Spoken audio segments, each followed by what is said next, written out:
بسم اللہ الرحمن الرحیم۔ احباب کرام، اب آپ حکیم ملت حضرت مولانا عبدالحکیم رحمۃ اللہ تعالی علیہ، سابق نائب و سینیٹر، بانی و محتمم جامعہ فرقانیہ مدنیہ راولپنڈی کا جو خطاب سماعت فرمائیں گے اس کا موضوع ہے موت کی تیاری۔ تو آئیے حضرت کا خطاب سنتے ہیں۔ آپ حضرات سے درخواست ہے کہ حضرت کے خطابات سنیں بھی اور آگے اس کو دوسروں تک نشر بھی کریں، دوسروں تک پہنچائیں بھی، دوسروں کے ساتھ زیادہ سے زیادہ اس کو شیئر بھی کریں اور لائک بھی کریں۔ جزاکم اللہ۔ اور ادھر سے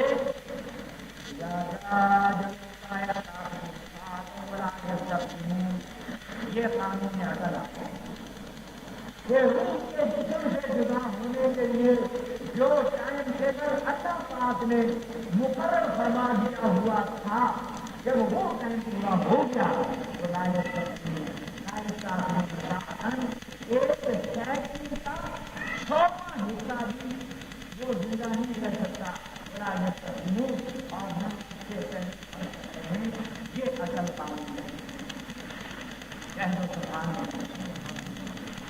اور وہ بالکل بکواس اور جھوٹ ہے کہ اللہ پاک کے فیصلوں کو، تقدیروں کو جھنڈوں والے سے واپس کر دیتے ہیں اور 10ویں محرم کا گھوڑا بھی واپس کر دیتا ہے اور کربلا میں شہید ہونے والے اللہ کی تقدیر کے اصل فیصلوں کو کوئی واپس بولو نہیں کر سکتا۔ اب اس کا بھی وقت آ گیا، اس کو کہنا نہیں تھا، ایسے مجھے اور آپ کو کسی کو بھی ہے کسی کو شاید کو پرمٹ دیا ہو، یہ پین کا ٹیکس کے یا جو ہے پیسوں والے پولیس ہوتی ہے کہ پیسے لے کر کے تھوڑا سا بات کرنی ہو کہ میں نے کچھ نہیں کہنا۔ یہ تو اصل قانون اللہ کا ہے، ایک اللہ ہی جانتا ہے اور اللہ ہی کے اختیار میں، باقی کسی کو پتا نہیں کہ کون کب مرے گا۔ اس قرآن میں آئے میں کہا 5 چیزیں ہیں جنہیں کوئی نہیں جانتا کہ یہ کب واقع ہے۔ لا یعلمہن الا اللہ، ان 5 کے حقوق کے بارے میں اللہ کے سوا علم کسی کے پاس نہیں۔ تو ایک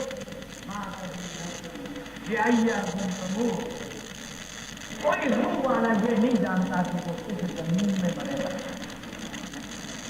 اور کوئی روح والا یہ نہیں جانتا کہ وہ کس وقت میں، اور کوئی روح والا یہ نہیں جانتا کہ ماذا تک سے وہ قضا سے تک آنے والے وقت میں ہو کے کیا ہے، کل ہفتے کے دن کیا ہو کے ہے۔ تقدیر ہم تو ہزاروں کریں گے کہ کل ہفتے کے دن فلاں کام کرنا ہے، فلاں کام کرنا ہے، فلاں کام کرنا ہے، یہ تو تقدیریں ہیں، لیکن تقدیر کے لحاظ سے کوئی نہیں جانتا کہ کل کیا ہو کر اور ایسی کوئی نظر والا یہ نہیں جانتا کہ ماذا فی الارحام، یہ بچہ دانیوں کے اندر کیا ہے، رحم مادر کے اندر لڑکا ہے یا لڑکی ہے، جان والا ہے بے جان والا ہے، 3 اکھائیں یا 2 اکھائیں، 3 کن ہے یا 4 کن ہے، ڈھینگا ہے یا کانا ہے یا اندھا ہے، فشا ہے آپ کا یا سیدھے ناچ والا ہے، 19 انگلیاں یا 20 انگلیاں، یہ کوئی نہیں جانتا۔ ہمارے سائنس کے زمانے میں تمہارے کیمرے کو پتہ لگا نہیں لگا، یہ اللہ کا انتظام ہے، ایسا کر کے رکھتا ہے، سمیٹ کر کے ایسا وہاں پہ رکھتا ہے کہ ظلمات انخلاف آتا ہے۔ رات ساری مجھے صاحب نے آیت پڑھی ہے 25 سے بارے میں غالباً ہوگی۔ اللہ پاک ارشاد فرماتے ہیں کہ وہاں مدرسے میں ختم ہو رہا ہے، سنا رہے ہیں کل رات کو ختم قرآن دعا ہوگی، تو وہ وہاں پہ آتا ہے، اللہ فرماتا ہے کہ دیکھو ہم تمہارے بیج والے پانی کو اکٹھا کرتے ہیں اس مقام پر کے جہاں اس میں 9 مہینے دن ہوتا ہے، فی قرار مکین، اور وہ ہے کہ فی ظلمات ثلاث، 3 اندھیروں کے اندر تو جو رہنا پڑتا ہے 9 مہینے، 3 اندھیرے، ایک تو یہ باہر کا کمرہ اور اس کے بعد جناب ایک پھر وہ ٹھکانہ جس کو عربی میں رحم کہتے ہیں، اور تیسرا پھر وہ جال جس کے اندر تو لپیٹا ہوتا ہے، سمجھے، دلی جس کو کہتے ہیں، کہ میں لپیٹا ہوا یوں پڑا رہتا ہے تاکہ باہر کیمرے والا معلوم ہی نہ کر سکے کہ کیا ہے، ورنہ عیاش دور کے ہزاروں لاکھوں بیٹیاں جو ہیں ان کو طلاق ہو جاتی وقت سے پہلے کہ اس کی تو بیٹی ہوگی اللہ لہٰذا بیوی کو طلاق ہو جاتی. ہمارے مسئلہ کیا ساری دنیا جو ہے اسلام سے پہلے بیٹیوں کی پیدائش پہ خفا ہوتی ہے. بیٹیوں کی پیدائش پہ بولو خفا ہوتی ہے. قرآن کہتا ہے بھائی خوشرا کا ان میں سے جب کسی کو آ کر خوشخبری سنائی جائے مجمع اسلام بیٹھا ہو دکان کے کارخانے میں دفتر میں کالج میں مسجد میں کہیں بیٹھا ہوا ہے اور یہ آگے بتایا کہ تیرے کار کی ہوئی ہے تو اللہ فرماتا ہے تیرا کالا کیا ہو جاتا ہے گرم کے مارے وہ قدیم اور بوٹھی چھوٹ جاتی ہے. ہماری بچوں میں کہتے ہیں خرطوم جھوم پنجابی میں کہتے بوٹھی نظر سے. اللہ نے نقشہ کھینچا کہ بیٹی کی پیدائش کی خبر سن کر کے کتنے خفا ہو جائے. یہ کفر کی عادت سب پنجی کے اسلام والوں ذرا رسولوں نے آپ یہاں سے اندر سے پوچھو خیال میں پوچھو کہ تمہارے گھروں میں جب بیٹی پیدا ہوتی ہیں تو کیا گھر خطرے میں چاہتے ہو تو بولو. تمہارے بیٹی جب پیدا ہوتی ہیں تو گھر دھوم آتے ہیں صفائی گلے سے جا کے گھر دھومیوں کو لاتے ہو. آدھی عادت کفار مکہ کی اور اسلام سے پہلے کفار کی اپنی جیب میں چھپا کے مسلمانوں نے رکھی ہے. آدھی عادت دینے والا بیٹا دینے والا کچھ نہ دینے والا اللہ پاک ہے اس کی مرضی ہے. مسلمان کا کام یہ ہے کہ جیسے وہ اللہ فیصلہ کرے اس پہ راضی ہے جیسے وہ فیصلہ کرے. اور آج یہ بات نبی کی محبت کے دعوے کر کے ادوا کھانے والوں اور عید کے دن سنیاں حرف کرنے والوں خاتم الانبیاء محمد رسول اللہ صلی اللہ علیہ وسلم کی دنیا میں آگے جو اولاد رہی ہے تو بیٹیاں رہی ہیں چار یا بیٹے رہے مسئلے تو تم یاد نہیں ہوتے ماشاء اللہ. اس لیے کہ مسجد میں بھی بیٹھ کر کے دے وہ اپنے دفتر یا اس کی دکان پہ ہوتا ہے اور آج کل تو سارا ماشاء اللہ تجاوزات میں ہوتا ہے. سمجھے کہ آج کل تو سارا یہاں بیٹھ کر کے پھر سلواتے جو دلی دل میں جو ہے غلام حسین کو اور ماشاء اللہ والوں کو بھی سناتے رہتے. اللہ حضور نے فرمایا تمہارے اعمال تمہارے اوپر تمہارے منتظم اور حکمران کر کے مسلط کیے جاتے ہیں. ایسا کرنا ویسا کرنا سمجھے. حضور نے فرمایا ایسا وقت تمہارے اوپر آیا کرے گا کہ تم فریاد کرو گے سنی نہیں جائے گی. تم فریاد کرو گے سنی نہیں جائے گی. تم اپیل کرو گے قبول نہیں ہوگی اور تم دکھ بیان کرو گے تو تمہارے طرف توجہ نہیں کی جائے گی. ایسا وقت جائے گا.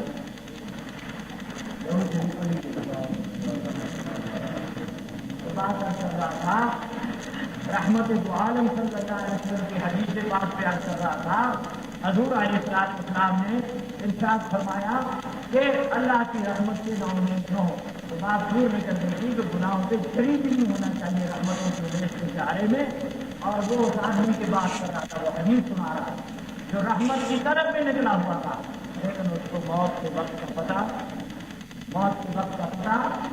نہیں تھا. موت کے وقت کا پتہ نبیوں کو بولو فرشتوں کو جنات کو زندوں کو مردوں کو گڈیوں پہ بیٹھنے والے نوٹوں کی بوریاں بھرنے والے اسلام کو بیچنے والے پیروں کا نام کھا کر کے دنیا دار ان تماموں جیسے زندگی گزارنے والے سبھی نشینوں کو موت کے وقت کا پتہ نہیں.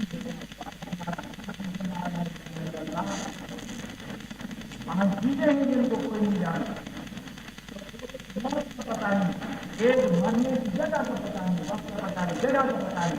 ایک یہ کہ کل ہوگا کیا ایک یہ کہ سکم مادر میں کیا ہے اور پانچواں یہ کہ قیامت کب ہوگی.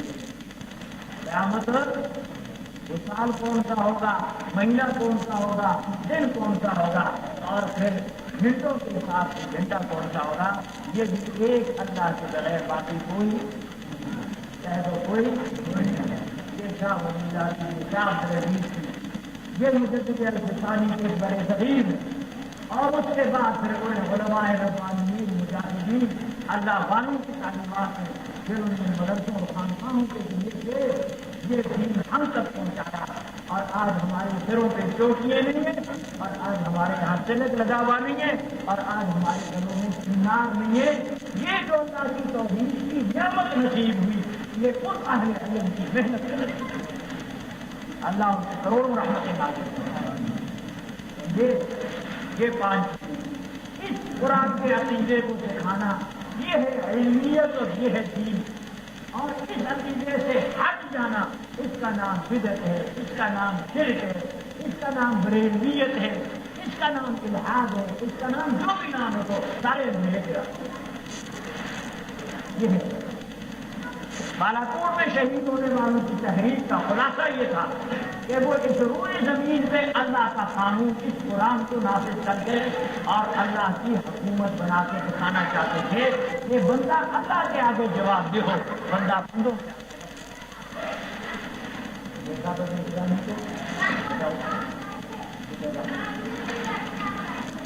غریب کو پکڑ کے ذرا کام بھرو، اس کو میں نے کہا جب تک مسجد نہ بھر جائے دروازہ مت کو ضرور ذکر کرو۔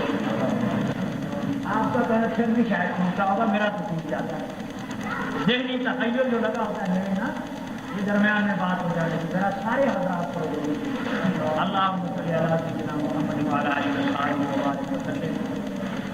تو سرور کائنات صلی اللہ علیہ وسلم نے ارشاد فرمایا کہ رحمت سے متلاشی اس انسان کے اوپر موت کا وقت آ گیا، اور چونکہ اس کو پتہ نہیں تھا کہ میرے پر موت آنے والی ہے، اور جب وہ چلنے سے بے بس ہو کے گرا تو اس وقت بھی اس نے سینے کے بل آگے کو سانپ کی طرح چھینکنا شروع کر دیا جس طرف وہ جانا چاہتا تھا۔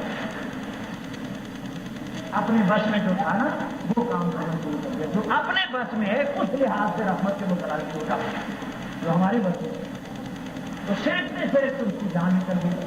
سرور کائنات فخر موجودات خاتم الانبیاء محمد رسول اللہ نام آئے تو سارے صلی اللہ علیہ وسلم کا، اور جب عربی کا خطبہ پڑھوں تو اس وقت میں میرے زبان بھی نہیں اعلان خطبہ سننا پڑتا اس وقت، اور نماز میں بھی۔ تو حضور نبی علیہ السلام نے ارشاد فرمایا اب فرشتے آ گئے، باب عذاب القبر اور باب الموت جو ان حدیثوں میں سے آپ دیکھیں تو حضور علیہ السلام، یہ دوسری حدیث سنا رہا ہوں، حضور نے فرمایا جب آدمی کی روح نکلتی ہے ہوتا ایمان والا ہے، خدا نصیب کرے ایمان، تو فرشتے آ جاتے ہیں۔ اللہ فرماتا ہے کلا اذا بلغت التراقیہ، اللہ فرماتا ہے ہاں ہاں جب روح پہنچ جائے گی حلقوم تک نکلنے لگے گی، وقیل من راق، اور پھر اس وقت پوچھا جاتا ہے کہ کون ہے روح کو چلانے والا، جان کو رکھنے والا، انتظام کرنے والا، کنٹرول کرنے والا۔ آگے اگر میرے انگوٹھے نظر آتے تو والتفت الساق بالساق، اور جان جب نکلتی ہے تو آس پاس بیٹھے ہوئے اپنے عزیز اقربا رشتے دار پنڈلی کو پنڈلی سے ملا کر کے انگوٹھوں کو فوراً باندھ دیا کرتے ہیں۔ والتفت الساق بالساق، پنڈلی پنڈلی سے مل جاتی ہے، اور پھر اس وقت روح کو حکم ہوتا ہے کیا الی ربک یومئذ المساق، یا اب تیرے رب کی طرف تجھے لے جانا ہے، نصیب آئے۔ تو پھر ایمان والے کو کہا جاتا ہے یا ایتھا النفس المطمئنہ، اے ایمان سے مطمئن ہونے والی روح، ارجعی الی ربک، لوٹ اب چل ہم آئے ہیں تجھے لینے کے لیے، وفد آیا ہوا ہے، ڈیلیگیشن آیا ہوا ہے اللہ کی طرف سے عالم ارواح سے، ہم لے کے تجھے جائیں گے اعزاز کے ساتھ، چل اپنے رب کی طرف، راضیتاً، تو راضی اور مرضیہ، اللہ پاک کی تجھ سے راضی اور مقام مرضیات میں پہنچ۔ یہ تو قرآن کی آیت ہے، اور سنو گے ابھی قائم کریم صاحب کا صبح سے پارا چلتا ہے، ابھی بات ہے اس کی تشریح میں حضور فرماتے ہیں تو والتفت الساق بالساق میں مسئلہ بھی سن لو، فقہ کا مسئلہ سننا کہ میت کی جب روح نکلے نا تو ڈر کے بھاگیا نہ کر جاتا، وہ کھا جائے گا، پھر بھاگتے ہیں دور، کوئی بوڑھا ہو یا مولوی صاحب ہو یا کسی طرح کی ایسی طرح ہے طبیعت خراب ہو، پھر تو ڈرتے ہیں کہ کہیں غلطی کر کے اسرائیل ہمیں بھی نہ لے جائے۔ وہ ہمارے استاد کہاوت سنایا کرتے تھے کہ وہ ایک ماں جو ہے وہ بیٹا بیمار تو وہ یہی دعا کرے کہ یا اللہ اس کو تندرست کر، یا اللہ اس کو تندرست کر، یا اللہ اس کی اگر آئی ہوئی ہے تو مجھے اس کی جگہ قبول کرے، پشتو میں یا اللہ دے جوڑ کے جدے بدے ماں قبول کی، جدے بدے ماں قبول کی، یہ جگہ میں قبول کی۔ وہ فرمایا کرتے تھے کوئی مسافر جیسا آدمی تھا، رات کے اندھیرے کے وقت میں بنایا تو عجیب قسم کی آوازیں کی، تو یہ بیٹھے بیٹے بیمار کے پاس بیٹھی ہے، کہتی ہے کون؟ سو کے کون ہے؟ وہ کہتا ہے اسرائیل ہوں، روح نکالنے آئی ہوں تیری، تم خود پیشکش کرتی رہتی ہے۔ تو آگے سے کہتی ہے میرا اسرائیلا رو رنجور کے فرق ہوا، رو رنجور کے فرق ہوا، دیکھ اسرائیل بیمار تندرست پہ فرق کرنا چاہ لے کہ میں تندرست کا میں نے چھوڑ کے رنجور کو ہی لینا، بہت بڑی روشنی چیز ہے۔ اس لیے اللہ فرماتا ہے کہ یہ عمر اصل اور مارو میں ابھی ہے وہ امنی تھی، ماں سے بھی بھاگے گا اور باپ سے بھی بھاگے گا، اور ماں اولاد سے بھاگے گی، ایسا خطرناک وقت آ رہا ہے۔ اللہ اس کے لیے تیاری کی توفیق دے۔ تو میت کی جب جان نکلے، زندوں کا یہ حق ہے، ان پہ فرض ہو جاتا ہے کہ میت کی سب سے پہلے میرے گھر دیکھو، ان آنکھوں کو ایسے بند کریں، تھوڑی دیر کے لیے انگلی رکھے رہیں تاکہ چمڑا ٹھنڈا ہو جائے اور آنکھیں بند ہو جائیں، اور دیکھنے والے کو سویا ہوا لگ رہا ہے۔ پاکستانیوں، تمہارے میتوں کی آنکھیں کھلی ہوتی ہیں، دیکھنے والا ڈر کے واپس بھاگا کرتا ہے۔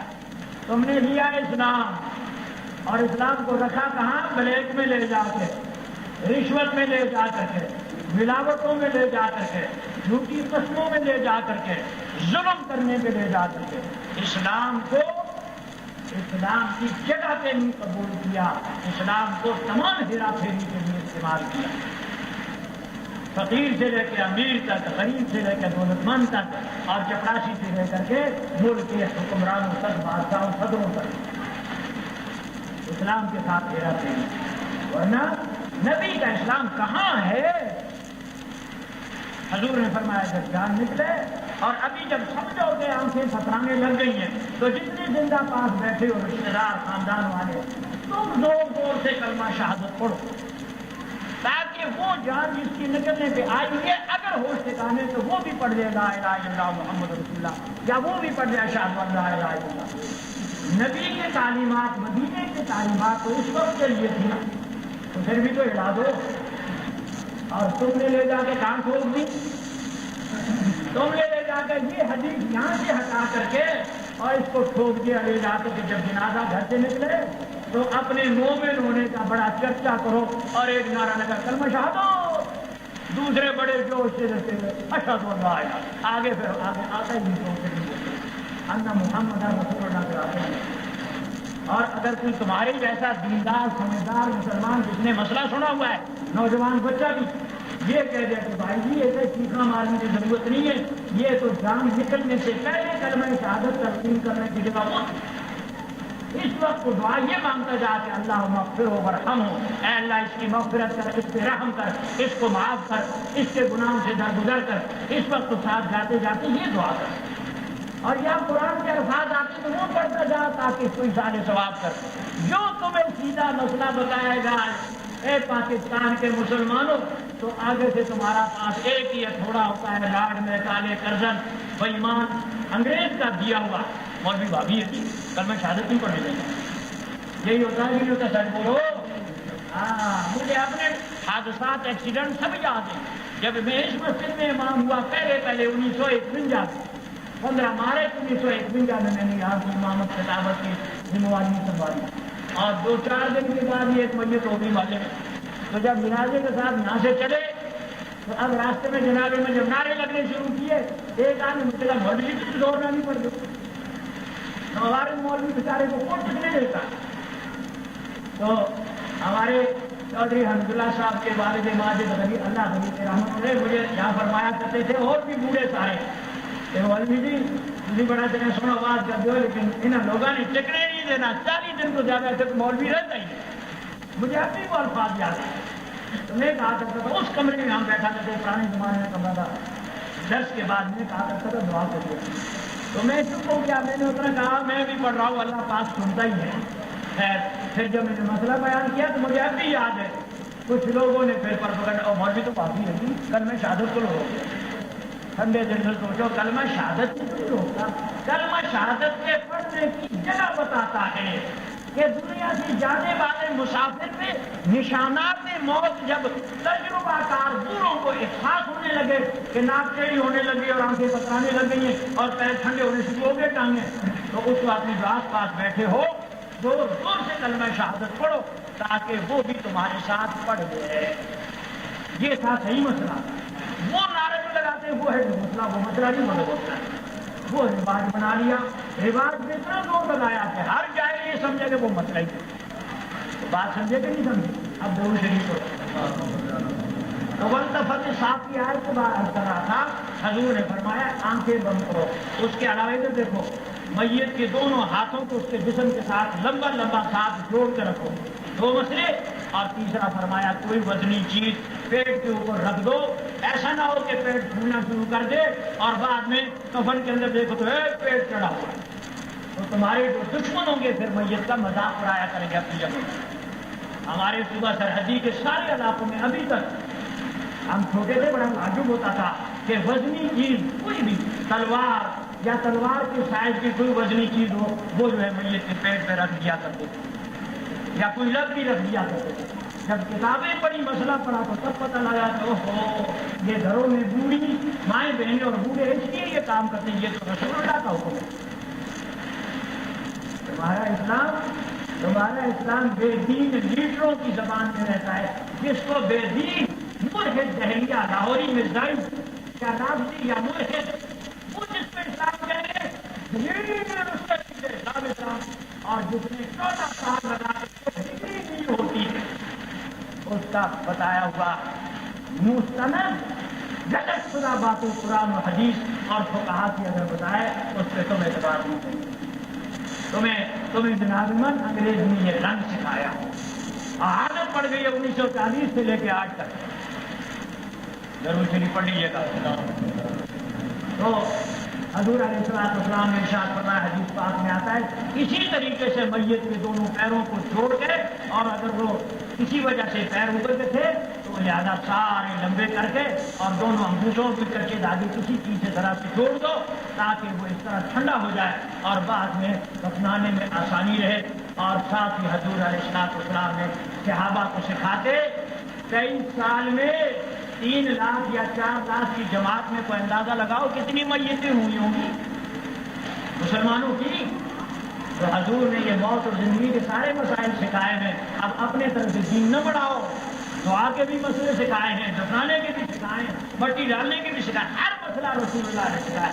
23 سال کے اندر سکھایا 3 لاکھ کی جماعت. تو حضور نے فرمایا منہ جو ہے یہ ہوتے سے دیکھو ان کو بھی بند کر دیا. تو یہ کھلا وہ اچھا لگتا ہے یا بند اچھا لگتا ہے؟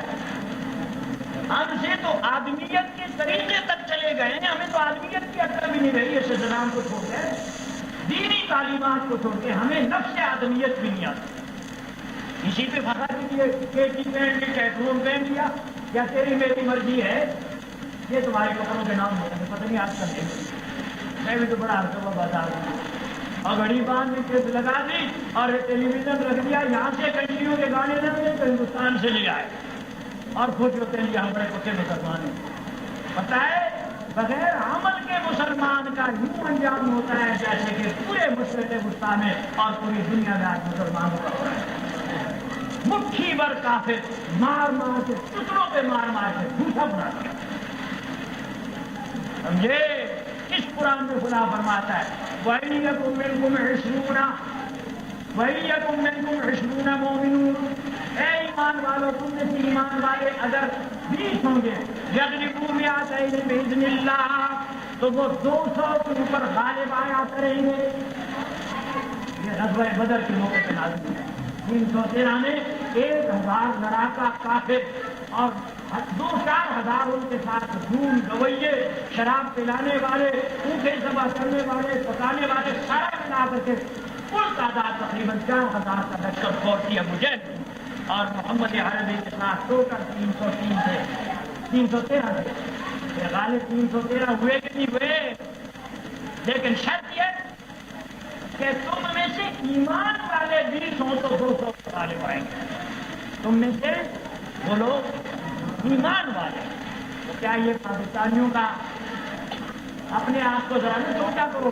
آپ تو 1% ہیں جو نماز نہیں پڑھتے, جو دین کے قریب نہیں آتے, اور صرف عید کے دن اپنے آپ کو مسلمان ثابت کرتے ہیں, کپڑے پہن کے سوئیاں کھا سکتے, اس لحاظ سے یہ عمل کو چھوڑا. اس وقت یہ محدود جگہ ہے, باہر کسی کو غیر مسلموں کو پتہ نہیں لگ رہا. اللہ سے یقین کرو کہ خدا کی مہربانی ابھی تک ان عربوں کو زندہ رکھا ہوا ہے, ورنہ یہ اس قابل نہیں ہے کہ یہ اس دنیا میں زندہ رہنے کے قابل ہے. تمہیں پتا سوائے عورت کے اور سوائے خوشبو کے اور سوائے ریاض و جرم کے ان 3 چیزوں کے علاوہ حرام قطعی کے ان کے دلوں میں کسی چوتھی چیز کی وہ ختم. اتنے دنیا پرست ہو کر کے اور اتنے دنیا کے اوپر مائل ہو چکے ہیں کہ یہ 3 چیزیں مقاصد میں شامل ہیں.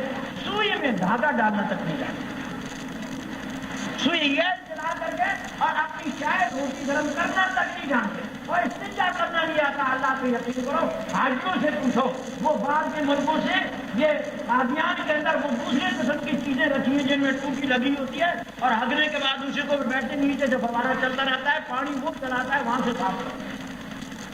جو قوم اتنی عیاش ہو جائے, اتنی آرام پرست ہو جائے اور اتنی خود غرض ہو جائے, زن اور زر کا اتنا اس کے اوپر غلبہ ہو جائے, تو پھر اس دنیا میں ان کی کھپائی نہیں کرائی جائے. ٹھنڈے دل سے اللہ سے معافی مانگو اس رمضان میں. یہ قدرت کی تعظیمیں ہیں جو دنیا میں ہو رہا ہے, تمہیں جوڑا جا رہا ہے تو بڑھتا. 47 میں جو لے کر آئے تھے جذبہ, وہ کہاں ہے؟ یہ قبرستان کو سنا رہا ہوں. یہ جو 30 سال والے بیٹھے ہوئے بیچارے اور جن کی 25 سال ہو رہے, ان کو کیا پتا ہے؟ بوڑھو بزرگوں, یہ تمہارا کام ہے کہ ان کو بتاؤ کہ ہم اسلام کا کون سا جذبہ لے کر چلے تھے, اور کتنی بیٹیاں وہاں سکھوں کے قبضے میں چھوڑ کر آئے تھے جن سے آج تک اولاد پیدا ہو رہی ہے, نواسے پیدا ہو رہے ہیں پاکستانیوں کو, اور پھر سکھاتے تو دعوت نہیں کراتے. ایسی بھی غیرت قوم جس کو اپنی بہو بیٹی پہ غیرت نہ. حجاج بن یوسف نے پوچھا, تاجر جو ادھر سے گئے قافلہ لیا لانچوں کے ذریعے سے بسرے میں جا کے اترا عربوں کا, کہ بھئی سارے لوگ خیریت سے واپس آ گئے ہو. حکمران کی ذمہ داری ہوتی ہے کہ رعایا کو پوچھا کرتا ہے. حجاج بن یوسف کو نہیں جانتے ہو. دیکھو یورپ کے مستشرقین یہود و نصارا اور ان کے دلال پرویزی مرزائی ملحد دہریہ کمیونسٹ, ان کی تصنیفات پہ ایک بار مت کرو. ان کا تو کام یہ ہے کہ رسول اللہ کی امت میں صحابہ سے لے کے ہر صدی کے لوگوں پہ کیچڑ اچھالنا اور بدنام کرنا. حجاج بن یوسف کے انتظامی کنٹرول کی سختیوں کو مبارکہ کر کر کے آسمان تک پہنچا, خونریزی کی اور اپنی خونریزی نظر نہیں آتی, سمجھے. لیکن حجاج بن یوسف کا یہ کرنا بھی دیکھو, یہ جو قرآن پڑھتے سمجھ آئے جو لین ہوتی ہے, اور نوجوان میرے بچوں, یہ جو شرط لگا ہوتا ہے, یہ زبری اور زیری جو لگی ہوتی ہیں, اور یہ جو مد ہوتا ہے, بڑا مد اور چھوٹا مد, یہ تمہیں پتا ہے یہ حجاج بن یوسف نے یہ لگوایا. جب غیر عرب علاقوں میں اسلام جانے لگ گیا تو غیر عرب لوگ عربی کا تلفظ صحیح نہیں کر سکتے تھے. پنجابی بولنے والا ایک بھائی یو پی میں پہلی دفعہ چلا جائے جس نے اپنی زندگی میں اردو کا لفظ ہی نہ سکھا ہو, خالص پشتو بولنے والا, خالص فارسی بولنے والا, تو وہ اردو کا تلفظ کر سکتا ہے؟ بولو مجھے تم کیا کہتی ہے, خدا کہتی ہے, یہ وہ تقریر کرے کہے نہیں. یہ تھی بات. غیر عرب جب مسلمان ہوئے اور وہاں قرآن کے پڑھنے کا جب مسئلہ آیا تو وہ گرامر کے اصولوں کے مطابق تلفظ کر نہیں سکتے تھے. جب نہیں کر سکتے تھے تو اب فیصلہ ہوا کہ قرآن پاک کے اوپر باقاعدہ گرامر کے قانون کے ضابطوں کے مطابق زیر, زبر, پیش, مد, جزم سب چیزیں لگا کر کے اور قرآن پاک کے نسخے غیر عرب ملکوں کے جس کو عجم کہتے ہو پہنچاؤ, لوگ ناظرہ دل سے قرآن پڑھیں. الف زبر آ, با زبر با, تا زبر تا, الف لام میم, یہ جو آوازیں نکالتے ہو نا ضابطے کے مطابق, تجوید کے مطابق, اس کے لیے خدمت کی رشت نے جس کا نام ہے حجاج ابن, بولو یوسف رحمۃ اللہ علیہ اور اب بات آ گئی جس کے کارنامے میں آج 10 رمضان کو سندھ کو باب الاسلام کہنے کا شرف نصیب ہوا. محمد بن قاسم کو سندھ کی طرف کس نے بھیجا؟ اور سوچا بھی کرو اپنے اسلاف کی ناشکریاں کرتے رہنا. مستشرقین یہود و نصارہ اور مرزائیوں پرویزیوں مرسلوں دہریوں کمیونسٹوں خارجیوں معتزلہ اور ان تمام طبقوں کی تصنیفات کیا اور یہ کتاب میں لکھا ہوا تیری کتاب کو ایسا کہ ایسا کروں. ہمارے پاس تو سب سے بڑی کتاب خدا کی ہے اور اس کے بعد پھر کتاب محمد رسول اللہ کی ارشادات گرامیہ ہے. ضرور شریف پڑھی جگہ تو حضرات گرامی اس آدمی پہ جب موت کا وقت آیا مسئلے تو میں نے تمہیں بتا دیے کہ ہر مرنے والے کا یہ حق ہے. زندو اپنے میتوں کو سنبھالنا سیکھو. ان عورتوں کو بھی بتاؤ یہ صرف اس لیے رکھی ہوئی ہے کہ کھائیں پیئیں اور ہمارے لیے مہنگائی کا سامان ہی پیدا کرتی ہے. ہر چیزیں میاں یہ لائیں گی اور ہر نفرہ یہ لائیں گی اور مرد جو ہے وہ کمانے کی مشین ہے. حرام کی کمائے یا حلال کی کھائے ان کا مطالبہ پورا کرے. اور جب ان میں ایمان آ جاتا ہے تو پھر یہ صابرہ ہو جاتی ہے. پھر پھر مثال پیشہ ہو جاتی ہیں اور پھر یہ تقویٰ کی وجہ سے پھر یہ اسراف نہیں کرتی پھر یہ حرام سے بچتی ہیں. نتیجہ یہ ہوتا ہے کہ زندگی گزارنے میں مردوں کو آرام ملتا ہے. تو شریف پڑھیے گا تو حضور علیہ السلام نے ارشاد فرمایا کہ اس رحمت کے طلبگار آدمی نے اپنی چھاتی سے رینگتے ہوئے جدھر مسئلہ پوچھنے جا رہا تھا اور آگے کو کھسکنا شروع کیا یہ بتاتے ہوئے کہ اللہ میرے بس میں اتنا ہی ہے کہ میں تیری رحمت کی تلاش میں جا رہا ہوں اور جان نکل گئی. اب فرشتے آئے تو میں نے فرشتوں پہ بات چھوڑی تھی. حضور نے فرمایا ایماندار کی روح جب نکلنے کے لیے فرشتے آتے ہیں نا تو جسم سے اس طرح روح کو نکال کر لے کے چلتے ہیں جیسے کہ تازہ ریڑھے ہوئے دودھ کے مکھن کے اندر سے بال نکالتے ہیں. تو بال کے نکالنے سے مکھن ٹوٹتا ہے نہیں, کچھ ہوتا ہے مزے سے بال نکل جاتا ہے. حضور نے فرمایا جسم سے اس اطمینان کے ساتھ روح نکل جاتی ہے اور